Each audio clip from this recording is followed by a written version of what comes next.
Good afternoon, everyone.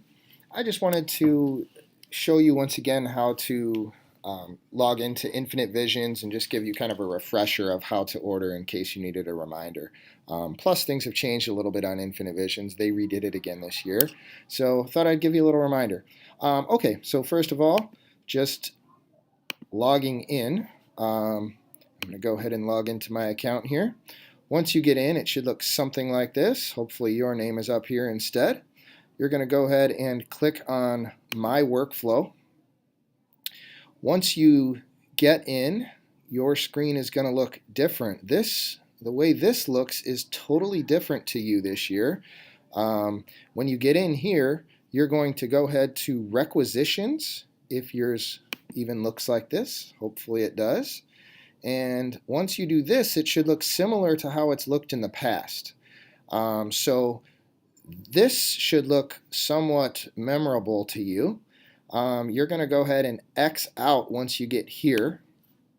And then you're going to be in this part. You're going to go to Purchasing and Payables. And you're going to go to Purchasing.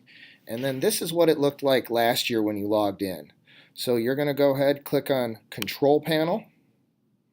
And it looks very similar to a purchase order, but this is not where you order yet. You first need to click on this green plus sign.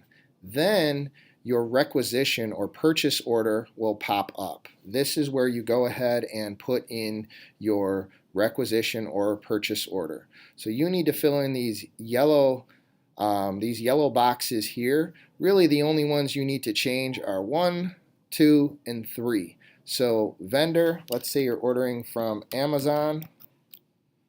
Go ahead and do that. Ship to is always going to be Betsy Ross. And requester is going to be your name. Once you type in a couple letters, then you can just hit the tab button and it should save it for you. The date, it should auto-populate to today's date. This top box up here isn't really that important. When you are ordering from Amazon, you can change it to www because it's a internet order. These last two, don't even bother changing those. The one other thing is when you are ordering from Amazon, Lori is the one who does the final orders for that, and she does like to have all of the links to everything that you are ordering specifically because sometimes the prices change and the descriptions might not be perfectly accurate. So she wants to make sure she's ordering the right things for you. So somehow, whether it's in a spreadsheet form or in something, she likes to have the specific links of what you're ordering.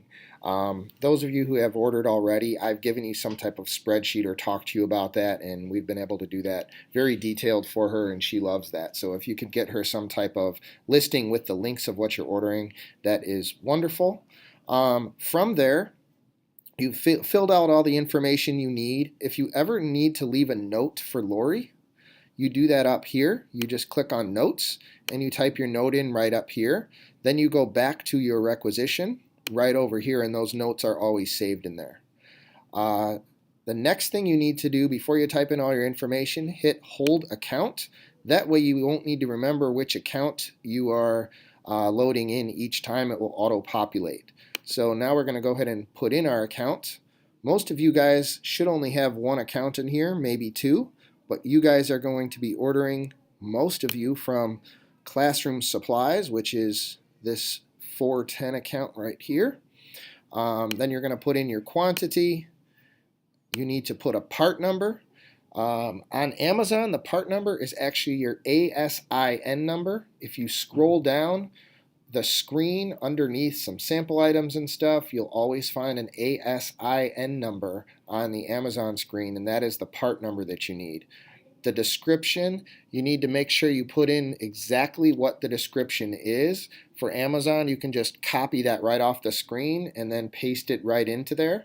And then the unit price is the price of ordering one item. Even if you're ordering 10 of them, just put the price of one item and it will auto-populate the total price for you. The freight will auto-populate to 10% of the cost.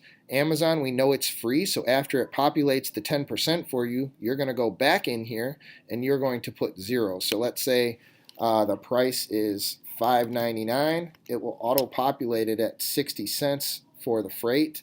We're just going to go back in there, put a 0, and then don't forget to hit the save button here. Once you do that, it will save it and it will move it down here as your first item ordered. When you're finished with your whole order, then you're going to go ahead and you're going to hit right here, submit for approval, and then you can hit OK down here. That will submit your order to me and I can go ahead and approve it. Then that's all you need to do in order to place an order. So that is your little tutorial, and that's it for today. Thank you very much.